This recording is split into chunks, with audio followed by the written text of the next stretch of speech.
수입차 시장의 왕좌에는 오랫동안 벤츠가 자리하고 있었습니다. 중장년층에게는 고급스러움의 상징이었고 젊은 세대에게는 언젠가 타보고 싶은 드림카로 인식되어 왔죠. 그런데 최근 들어 이 구도가 빠르게 바뀌고 있습니다. BMW가 그 자리를 위협하는 수준을 넘어 실제로 왕좌를 차지하고 있기 때문입니다. BMW는 이미 2023년에 국내 수입차 판매 1위를 기록했고 1억 원이 훌쩍 넘는 고급차 시장에서도 가장 많이 선택받는 브랜드가 되었습니다. 단일 월 기준 판매량에서도 BMW는 벤츠를 앞서며 소비자 선호도와 브랜드 이미지 전반에서 확실한 우위를 보이고 있습니다. 과거에는 2030 세대가 BMW를 선호하고 4050 세대는 벤츠를 선택하는 흐름이 뚜렷했습니다. 하지만 지금은 상황이 완전히 달라졌습니다. 수입차 시장의 핵심 소비층인 4050 세대마저 BMW로 이동하고 있는 모습입니다. 이 변화는 단순한 유행이 아닙니다. BMW는 수년 전부터 조용하지만 집요하게 한국 시장을 공략해왔습니다. 오늘은 한때 불자동차라는 오명까지 썼던 BMW가 어떻게 벤츠를 제치고 수입차 시장의 중심에 서게 되었는지 그 과정을 살펴보겠습니다. BMW는 1995년 독일 본사가 전액 출자한 BMW 그룹 코리아를 설립하며 한국에 진출했습니다. 이는 국내 수입차 업계 최초의 현지 법인이었습니다. 당시 한국 수입차 시장은 연간 판매량이 7,000대 수준에 불과할 만큼 매우 작았고 BMW의 첫 해 판매량도 700대 남짓이었습니다. 그럼에도 BMW는 한국 시장을 단기 시장으로 보지 않았습니다. 외환위기 시기에도 법인을 유지했고 2000년에는 외국계 기업 최초로 한국인을 대표이사로 선임했습니다. 형식적인 진출이 아닌 장기적인 투자를 전제로 한 결정이었습니다.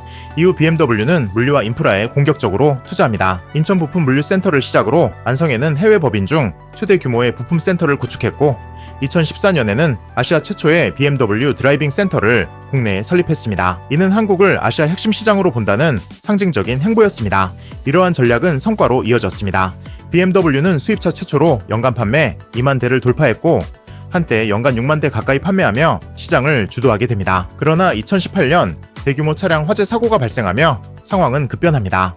연이은 화재와 리콜 이슈 그리고 대응 과정에서의 신뢰 훼손은 브랜드 이미지에 치명적인 타격을 주었습니다. 주차장에서 BMW 출입을 제한하는 사례까지 등장했고 판매량은 급격히 추락했습니다.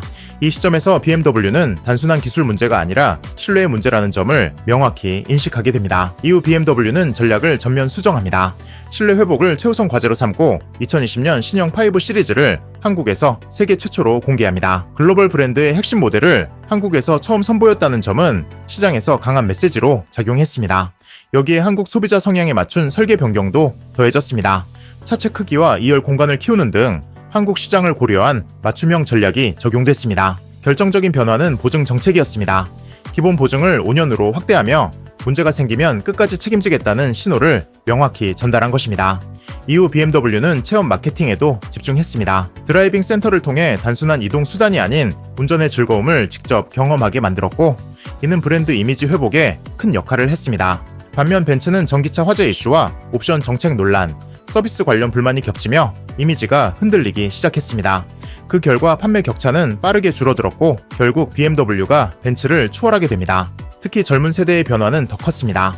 2030 세대에서 BMW의 판매 비중은 벤츠를 크게 앞서기 시작했고 이 흐름은 4050 세대까지 확산되고 있습니다. 이제 BMW는 특정 연령대의 브랜드가 아닌 전 연령층에서 선택받는 브랜드가 된 것입니다. 소비자들은 더 이상 브랜드 이름만 보고 차를 선택하지 않습니다. 합리적인 가격, 체험 가치, 브랜드 태도까지 종합적으로 판단합니다. BMW는 한국 시장에서 보여준 투자와 적응, 그리고 신뢰를 회복하기 위한 행동을 통해 지금의 결과를 만들어냈다고 볼 수 있습니다. 앞으로도 BMW의 상승세는 이어질지 아니면 벤츠가 다시 반격에 나설지 국내 수입차 시장의 흐름은 계속 지켜볼 필요가 있습니다. 수입차는 여러 개의 딜러사로 이루어져 있습니다. 그래서 고객님들은 어느 쪽으로 선택해야 할지 헷갈리실 텐데요. 선택하는 솔직한 방법을 알려드리겠습니다. 딜러사들은 매일 조건이 바뀌는데요. 이 조건이라는 건 보유하고 있는 재고에 따라서 할인 금액을 다르게 적용한다는 것입니다.